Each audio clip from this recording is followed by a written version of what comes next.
What's up, my Century Units? It's the Centuryman here, so back again with another WCW pay-per-view review. So the last WCW pay-per-view I reviewed on this channel was Mayhem 1999. That was at the end of 1999 in the month of November of that year.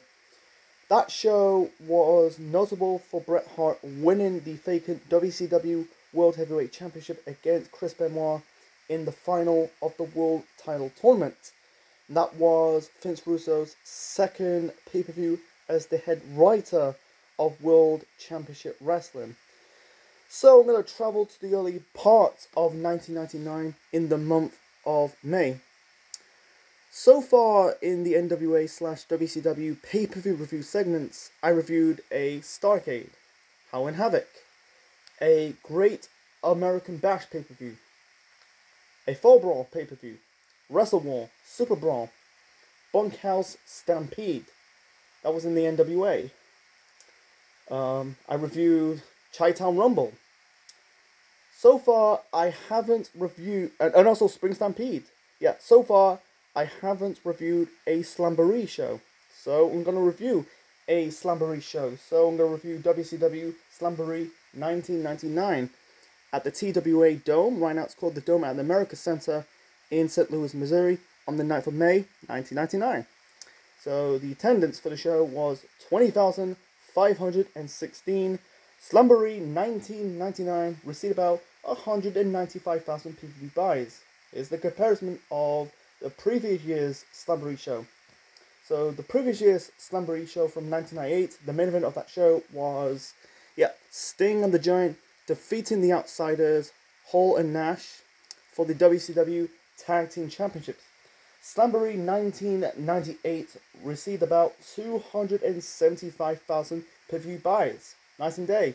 One's got like a good buy rate, and another one hasn't. One's got a good pay-per-view buy rate, other not so good. I don't really call it a bad pay-per-view buy rate, but average. So the commentators for Slamboree 1999 are Tony Schiavone, Bobby the Brain Heenan, and Mike Tenay the Professor. So what's happening in the early parts of 1999 in WCW? So the last month's pay-per-view, the previous month's pay-per-view, that was Spring Stampede 99. It was, many fans believe Spring Stampede 99 was the last great WCW pay-per-view they ever produced. I don't really have an opinion of Spring Stampede 99. I haven't really seen the show yet. I might review it in the future, but it's received by fans and critics that it was the last great WCW pay-per-view they ever produced before the company went downhill in their popularity. And when I review Slamboree, when they say Spring Stampede's the last great show they ever produced, they're not kidding. Like I said, I haven't really have an opinion on it because I haven't watched it yet. But when I watched Slamboree, wow, you can tell this show is the beginning of their downfall. It's really sad that the World Wrestling Federation, they're on an all-time high. It's still in the middle of the Austin McMahon rivalry. The Rock is gaining some momentum, popularity. Triple H is making his name for himself. You can tell, I don't really count ECW, no disrespect. ECW, the main two competition are WCW and the WWF. WWF is on a rise, and WCW was declining in their popularity, the end of the golden era.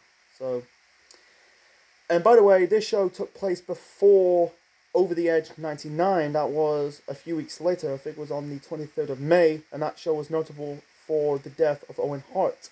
It's funny that the last Slamboree show the following year, that was the last Slamboree show in the company's history, will be at the Kemp Arena. For that was in Kansas City. It'll be the same arena that Owen Hart lost his life, and that show was notable for David Arquette, basically that triangle cage match, and then because they were promoting Ready to Rumble. Anyway, so let's talk. Enough of my rambling. Let's review this show. So the first match to kick off Slamboree 1999. This is a three-way match. a three-way tag team match for the WCW Tag Team Championships. We got Rey Mysterio and Billy Kidman defending the belts against Chris Benoit and Dean Malenko, represent the Four Horsemen. They got booed in this match on this show. And Raven and Perry Saturn, you know, the previous year they were feuding, now as a tag team. I think this was Raven's one of his last pay-per-views before, you know, of this company, before going back to WCW, and then he ended up going to the WWF the following year, in the year 2000.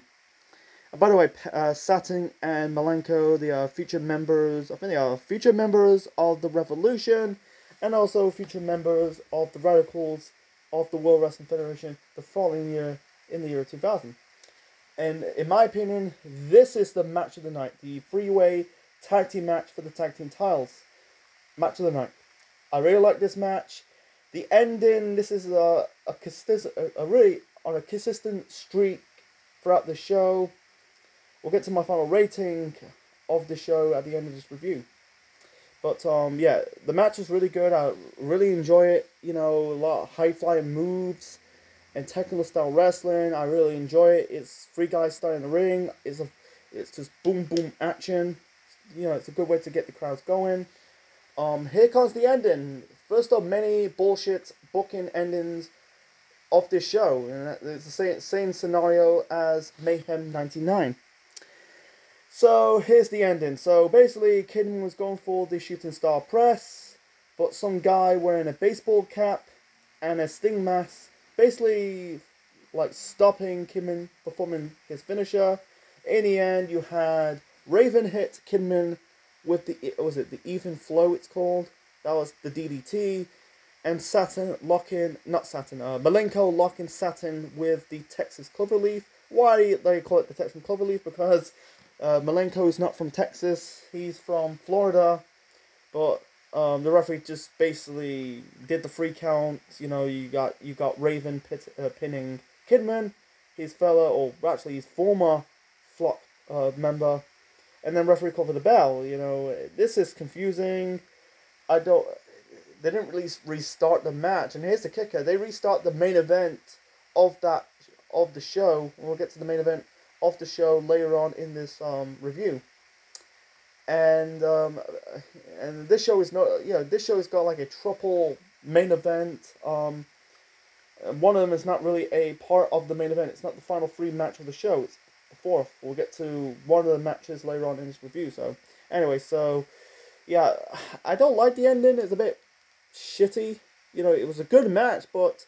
And by the way, the guy wearing a baseball cap and the sting mask is Chris Kanyon. And, yeah, I'm guessing he's helping his fellow or former Flock members to win the tag team titles. And by the way, Ray and Kidman were tag team champions, won the belts since March of that year. So it's just what it is. It's not what it is. It's just like, what the fuck? I don't want to talk about it. You know, I can't really have an opinion on it. It's just stupid. You know, why they're doing a dirty finish of this match? Just let them have a clean win. Let them have a clean win. And by the way, there's no single clean victories in this show. It's just like, what the fuck? It's just interference. Same scenario as Mayhem '99. So. But on the flip side, I think for the most of the opener, I think like I said, the three-way match for the tag team titles is a good match overall. So, beside of that bullshit ending. So, after the opener, you can tell the show went downhill. So the next match, we got Stevie Ray, the leader of the new NWO, with Horace Hogan. Horace Hogan is the nephew of Hulk Hogan. And Vincent is the former Virgil in the WWF, taking on Conan. Conan was part of the NWO, but earlier of the year he got kicked out of the group. I watched other people's reviews, and also I watched a little bit of 83 Weeks. Preparation for reviewing this show. That this match is the worst match of the show. I disagree. I'll get to another match later on in this review, and it's more worse than this. And also, this match between Conan and Stevie Ray, shit. no chemistry. It was boring. It was a 6-minute match. The whole bulk of the match, you had Stevie Ray working on Conan. Conan did have some offense, but you got some outside interference. Outside interference. Yeah. Horace Hogan and Vincent attacking Conan, and then Rey Mysterio came out, hit the I think he hit like a leg drop, the guillotine. I think it was a hurricane run onto Vincent or Horace Hogan. Then he hit Stevie Ray with a guillotine off the top rope. Conan pinned Stevie Ray for the win.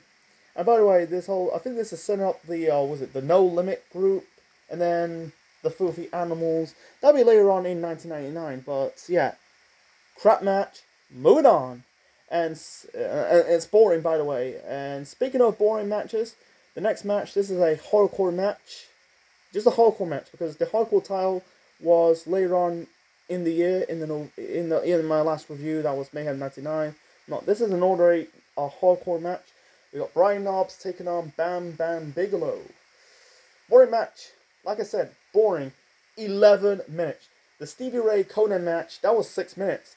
This was 11 minutes. I was bored. It's basically two guys hitting each other with objects. That's it. No, they're not fighting in the crowd. They're not fighting backstage. They did fight in the crowd, but they're fighting near this fake merchandise stand. I think like Brian Knobbs, who's one half of the Nasty Boys. I don't know what happened to Jerry Sykes of that year. Is he left? Is he injured? I don't know. I don't want to talk about it, but he was going for like a move. He tried to put Bam Bam Bigelow through a table, but he got away. Bam Bam Bigelow pinned Brian Knobbs after the table broke, and that was it. Moving on. Boring match. And another boring match, and this is it was a bit better, but that's not saying too much. We got Booker T defending the television championship against Rick Steiner. So I think they had a rematch on a Nitro. They showed like a video package of their previous match on a Nitro that was helped by, Booker retained the title. I think it's, by the way, Booker won the TV title from Scott Steiner at Uncensored. Another 1999 WCW pay-per-view I reviewed. That was about March or February. I think it was March I reviewed. It was months ago since I reviewed that show. That was after like Buff Bagwell cost Scott Steiner the title. We'll get to their match later on in this review. So, and yeah, they had this video package of basically, I think it was the first match, Booker and Rick Steiner, and Booker retained the title after Stevie Ray got involved, and had this whole thing between Rick Steiner and Rick Steiner and Booker T fighting backstage. I don't know, man. I don't really watch the Nitros and Thunders, It's not my job, I look up Wikipedia, to get more information, But anyway, I don't understand why I say that, but anyway, but the match between Booker T and Rick Steiner, okay, like I said, it was an okay match, but boring. It was slow pace. Because they had history, Booker T and Rick Steiner, because the Steiner brothers and Holland Heat. It was an okay match. It's starting to pick up some momentum, but no outside interference. And also Booker T's doing the he's doing it when he was part of Holland Heat. I think he stopped it when he was at WWE and then in TNA. But doing that I understand why he's trying to get the crowd going. I get it, but it's too annoying, a bit shit. It's a bit like, I don't. It's just what the hell. It's just like, come on, I'm moving on. It's just like doing It's like Kira Tassara doing a This was way back in 2017, by the way. It's just like doing this is not really getting the fans' attention. It's just like, what do you do? Why are you doing that? For you screaming for help. Anyway, so it was an okay match, starting to get momentum, getting into its second gear. Yeah, the match ended with Scott Steiner interfered. Rick Steiner hit Booker T with the bulldog off the top rope, and Rick Steiner won this match, wins the TV title. And and afterwards there was a backstage segment, of Rick Steiner finding his brother Scott. He had this he had Buff Bagwell talking for a little bit, and that was it. By the way, Rick went on to hold on the TV title until losing the title to Chris Benoit, then winning back the title, and then he faked the title due to an injury, and then that the title was given to Scott Hall. You know, I mentioned it in my review of Mayhem 1999. So, okay match. Yeah, okay match. So that's match number 4. So moving on to match number 5. Oh boy, this is a dud. We got Gorgeous George with Macho Man Randy Savage, Miss Madness. By the way, Miss Madness is the future Molly Holly, and Medusa in her corner, taking on Little Nate. That is Charles Robinson, with the president of WCW, Ric Flair, and the head nurse, that is Asia. And by the way, this show is for a triple main event. Triple main event. You got Ric Flair taking on Roddy Piper for the presidency of WCW. Goldberg versus Sting, and Diamond Dallas Page taking on Kevin Nash for the WCW World Heavyweight Championship. We'll get to those matches later on in this review. So let's talk about, Gorgeous George taking on Lil Nate, Charles Robinson. Dud. Like I said, DUD, dud. 10 minutes of shit and shenanigans. Before that, you had this promo, like Ric Flair is basically giving his details of a hotel room for Medusa. You know, you should ride Space Mountain. And then Lil Nate says, after I lock you in the figure 4 leg lock, brush the dust on you, I'm going to carry you and you ride Space Mountain, something like that. And Randy Savage said she's going to kick your ass. And by the way, if Gorgeous George wins this match and Randy Savage is reinstated, I don't know what the reason why he is reinstated.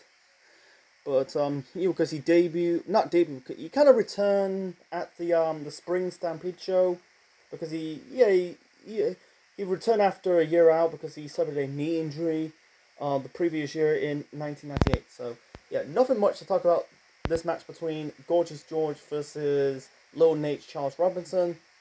Match sucked, and her real name, I think it's Stephanie Bellars. She's not related to Bianca Belair, not Belair, it's Bala. I think it's Bellars. Gorgeous George met Randy Savage in a dancing place. I found it on Wikipedia, by the way. So you got Charles Robinson, who's not a he's not really a wrestler. He's a referee. I don't know about Gorgeous George. She's not a trained professional athlete. You got like two people had no business to be in the ring. 10 minutes of bullshit. You had Charles Robinson body slam Miss Madness. You know, like I said, Miss Madness is the future Molly Holly. Yeah, I'm going to keep it short and simple. Gorgeous George got the victory with a really a diving elbow off the middle top rope on Charles Robinson for the win. That's it. Moving on. Yeah, it's just shit.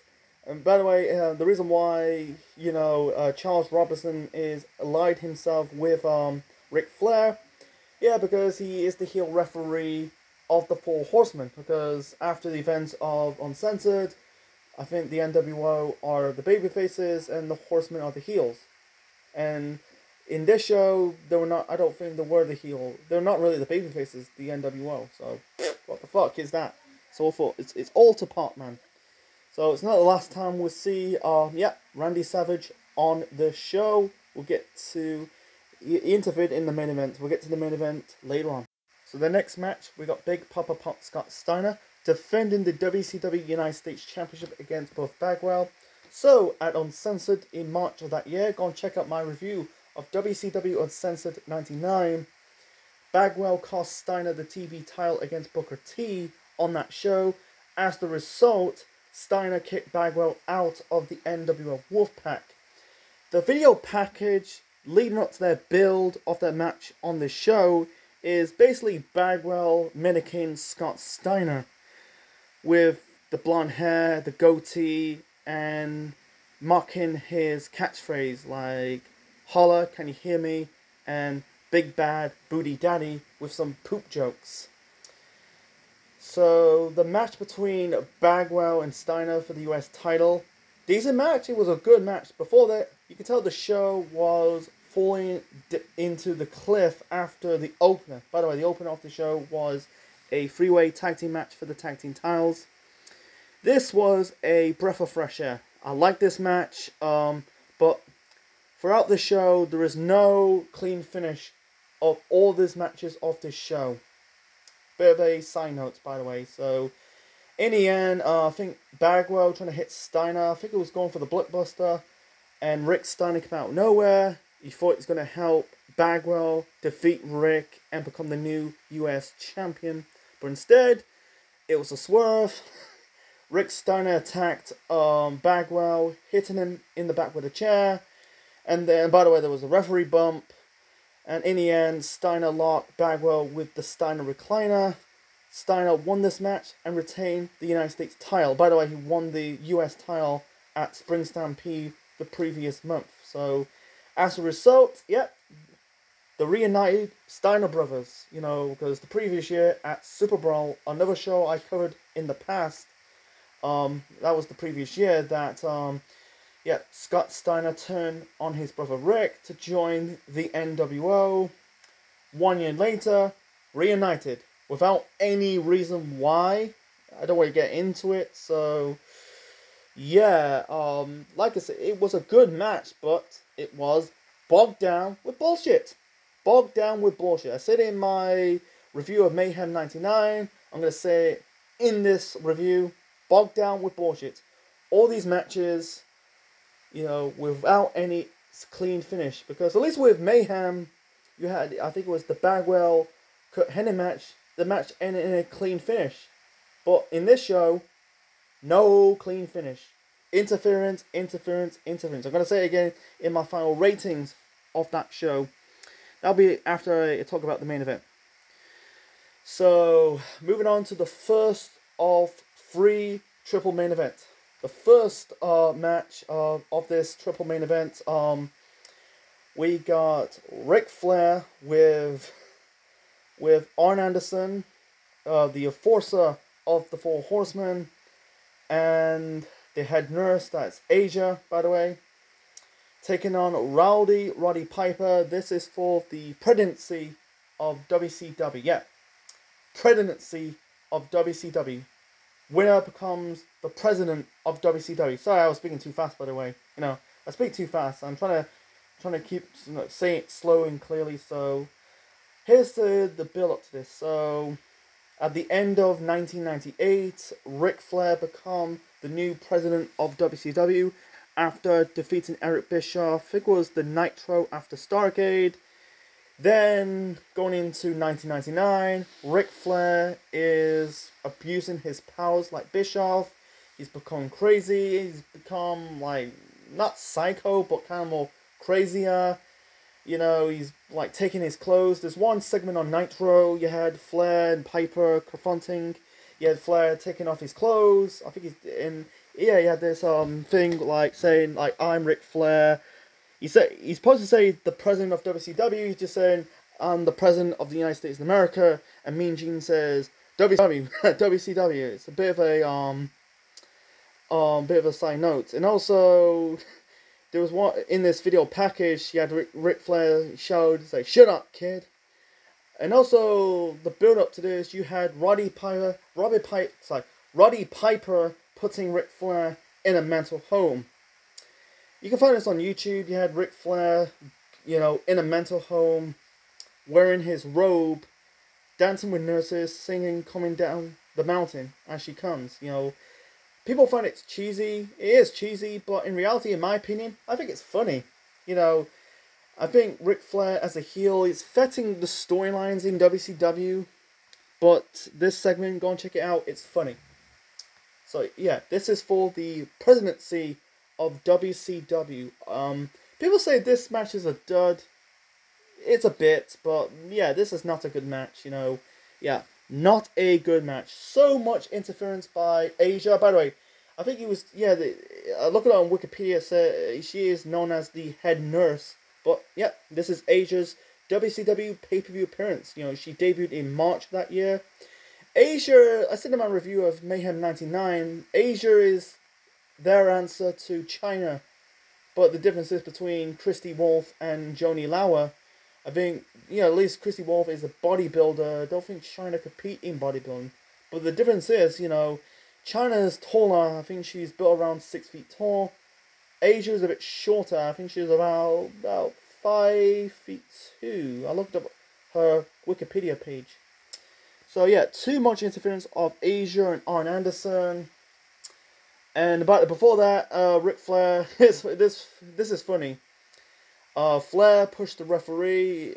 The referee had dark hair, but the referee pushed Flair back, and Flair trying to get after the referee, and the referee went behind Piper for some safety, and then Flair grabbed the mic, fired the referee, and then Charles Robinson, Lil Nate, referee this match. Every time Flair, I think it was Piper going for a pinfall, he ignored Piper. His typical referee bullshit, you know. Like I said, bogged down with bullshit. In the end, Flair hit Piper with a foreign object, probably brass knuckles.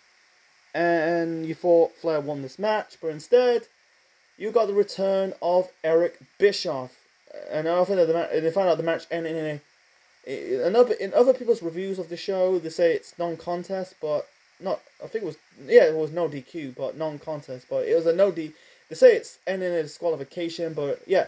Afterwards, you got the return of Eric Bischoff with silver hair, because he used to have dark hair. He ended up having dark hair years later when he was the Raw GM in WWE.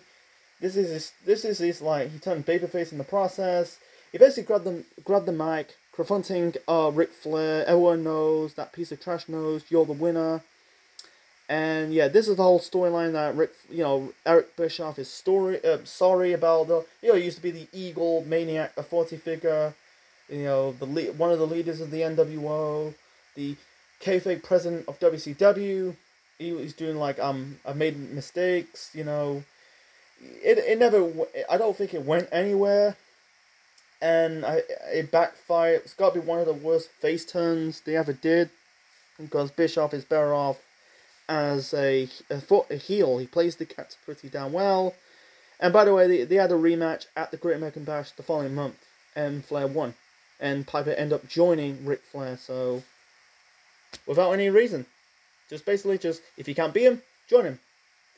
So yeah, it's just bogged down with bullshit, with a disqualification.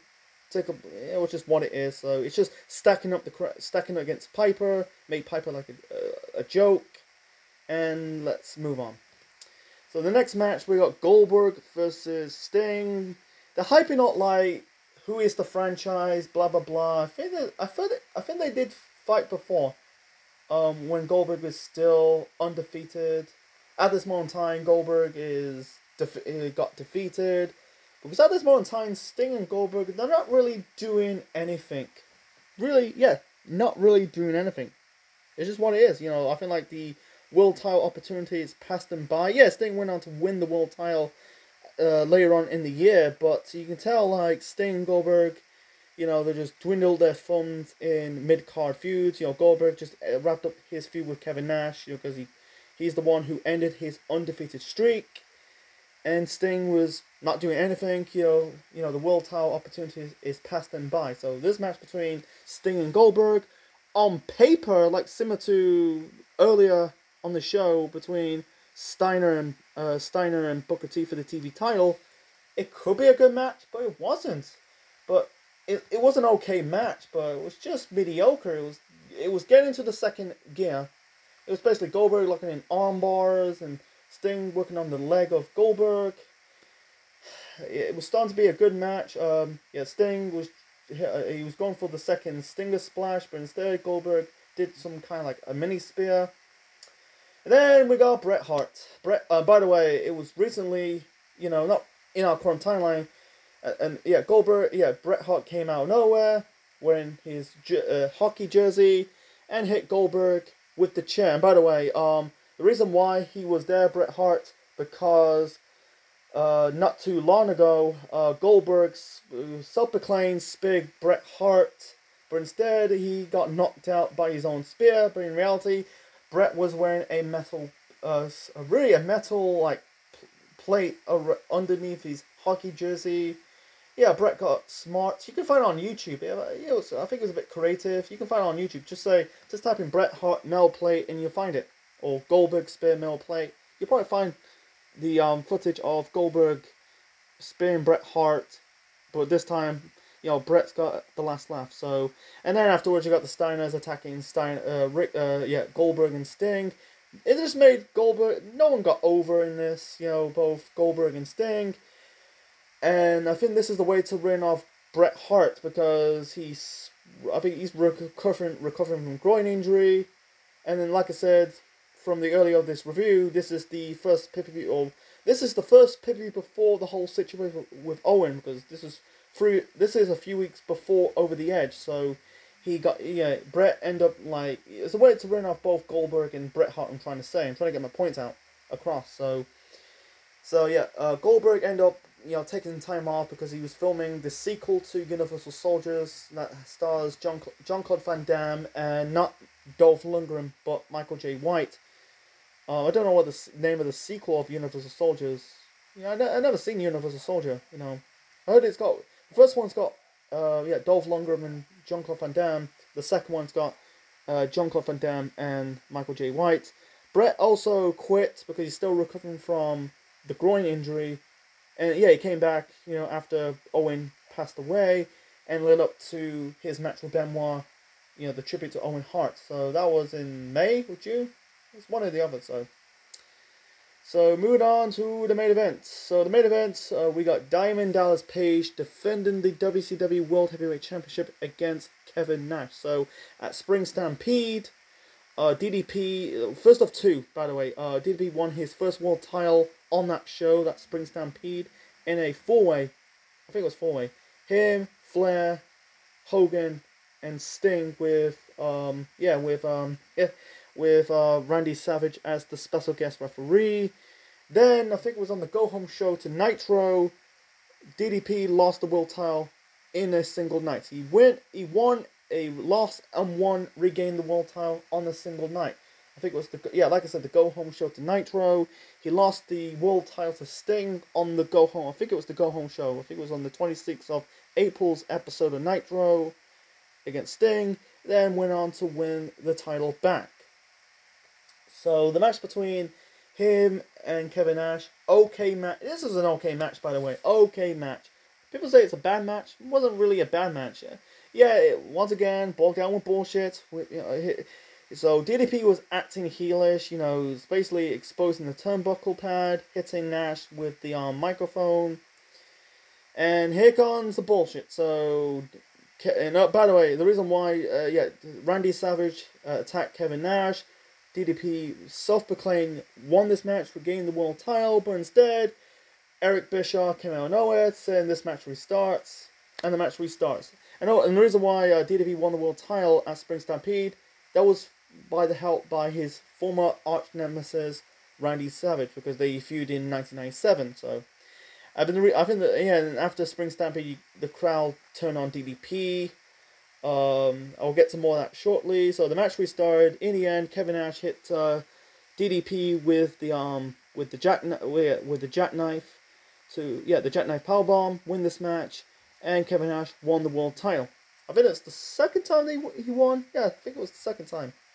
Maybe, because he won his first world title at Starrcade '98, so it might be his second.